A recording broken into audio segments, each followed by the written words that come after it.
Are you looking for tips and techniques to improve the sharpness of photos in your DSLR camera?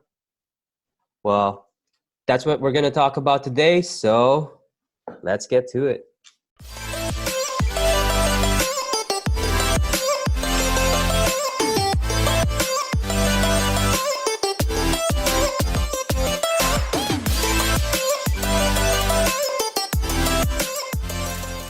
What's up, guys? It's Ryan here of Ryan Ed Photography. Welcome to another video, and today we are going to talk about how to get sharper photos in camera, or my top tips to improve the sharpness of the photos you're taking on your DSLR in camera. No, we're not talking about post-production techniques where you could just raise the sharpness of sliders and stuff, or in Photoshop, like on sharp mask.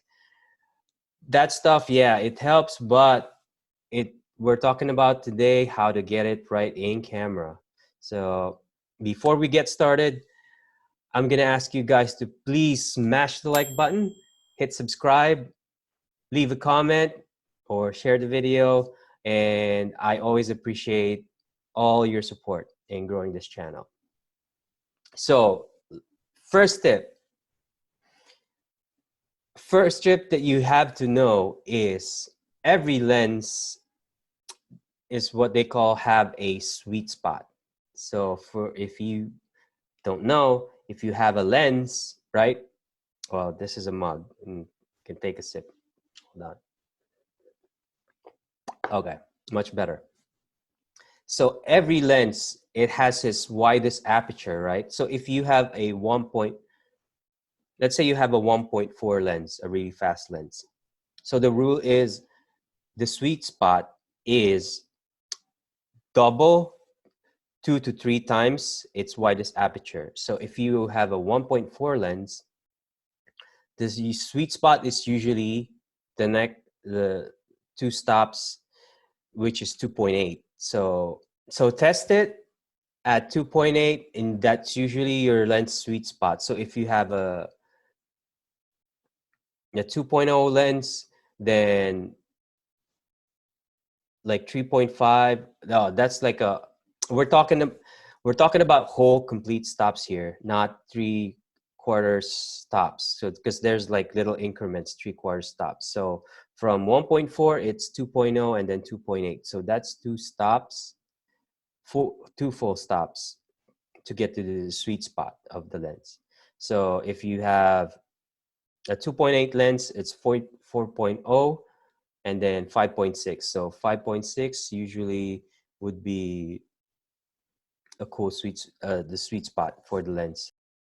Number 2 tip. So number 2 tip is the shutter speed rule. So there is a general rule on where you should be setting your shutter speed typically. It's a general rule, so situations may vary.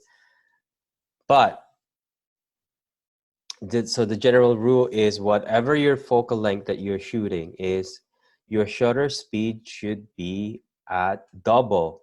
So if you have a 50mm lens, so your shutter speed, try to keep it at 1/100th of a second. So that's double. So 50 times 2, 100. My math's good. Yeah, I'm a math expert. So 1/100th of a second. So if you're shooting at 200mm on a 70-200, you got to make sure your shutter speed is around 400th of a second, right? 1/400th of a second, just to make sure you're trying to avoid any camera shake or minimize, right? So you get sharper photos and take advantage of these techniques and rules to get your sharper photos. And the last one, which is number 3 tip that I have for you guys, is your stabilization techniques. So if you're a wedding photographer like me, you shoot in not so ideal situations and spaces, but these moments are so precious. So you have to make sure you're delivering, quality work for your clients. So it means the photos have to be sharp, in focus, So stabilization techniques. So if let's say you're inside a church and an important part is happening, you can take advantage of, let's say there's a pillar, so you could prop yourself against the pillar to really stabilize your shooting. And in a situation that you have to go below a really low shutter speed because there's not enough ambient light, and you've already pushed your aperture to the lowest and your ISO pushed up a little bit high, so you could lean against a pillar or something stable and get more stabilization in your shot.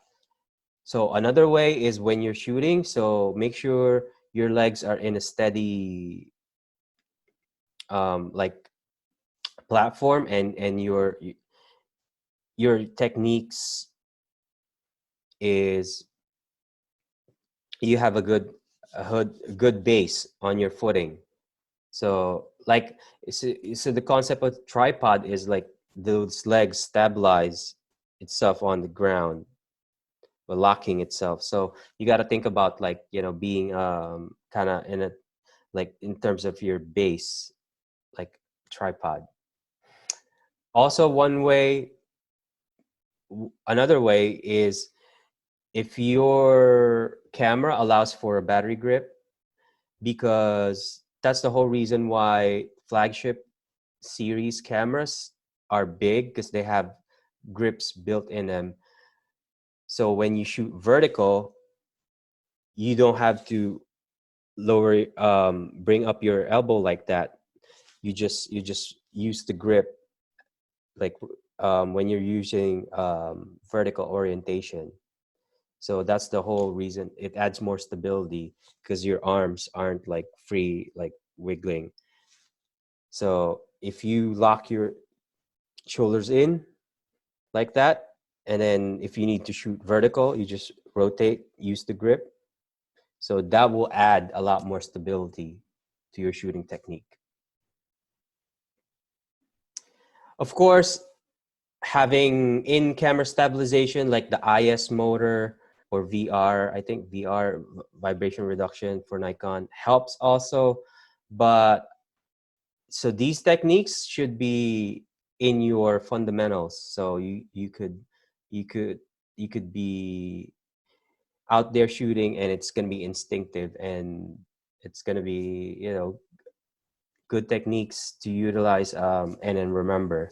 So that's my tips for you guys. Just wanted to create this quick video for you. If you could please hit the like button, subscribe to our channel, leave a comment, and share the video if you know somebody that could find this video very helpful and useful. Somebody starting out, trying to learn um, techniques in photography. So again, this is Ryan of Ryan Edit Photography. Thank you so much for tuning in. I'll see you guys soon, and stay safe and healthy. Peace out and ciao. Welcome guys, it's Ryan here of Ryan Edit Photography. Welcome to 3, 2, 1. Welcoming you to another 3, 2. Are you looking for tips and techniques? 3, 2, 1. Well, today that's what we're going to talk about. So let's get to it.